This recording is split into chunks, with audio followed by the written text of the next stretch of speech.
सरकारचा महापुरुषाचा अपमान करणाऱ्या सरकारचा। छत्रपती शिवाजी महाराजांविषयी बागेश्वर धामचे बाबा धीरेंद्र शास्त्री यांनी आक्षेपार्ह वक्तव्य केले।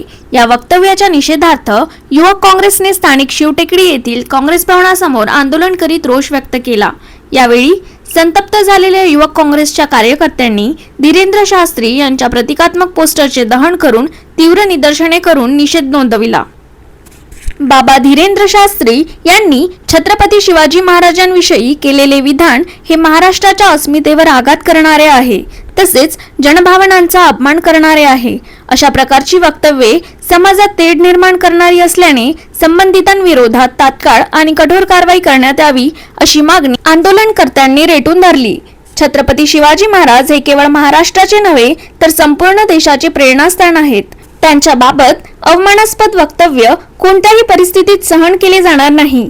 सरकारने या प्रकरणाची गंभीर दखल घेत धीरेंद्र शास्त्री यांच्यावर तात्काळ कायदेशीर कारवाई करावी, अन्यथा युवक काँग्रेसकडून आणखी तीव्र आंदोलन छेडण्यात येईल असा इशाराही देण्यात आला। या आंदोलनात महाराष्ट्र प्रदेश युवक काँग्रेसचे उपाध्यक्ष तथा अमरावती विभागीय प्रभारी अनुराग भोयर, अमरावती विधानसभा युवक काँग्रेस अध्यक्ष वैभव देशमुख, ग्रामीण जिल्हा अध्यक्ष राहुल येवले, कार्याध्यक्ष अनिकेत ढेंगडे, बडनेरा विधानसभा अध्यक्ष आशिष यादव, शहर जिल्हा उपाध्यक्ष नितीन काळे तसेच सौरभ तायडे, गुड्डू हमीद, संदेश जैन, शक्ती दीक्षित, राहुल साबळे, आकाश गेडाम, शुभम बांबल, प्रियाल मोहोड, धनंजय बोबडे, शुभम हिवसे, सूरज खैरे, श्रेयस धळमाडे, वेदांत केने, ओम कुबडे, अनय वाटाणे, शिवानंद भोंगाडे, कृणाल गावंडे, प्रफुल्ल तंत्रपाडे, डॉक्टर फिरोज भाई, सय्यद जावेद यांच्यासह युवक काँग्रेसचे अनेक कार्यकर्ते मोठ्या संख्येने उपस्थित होते।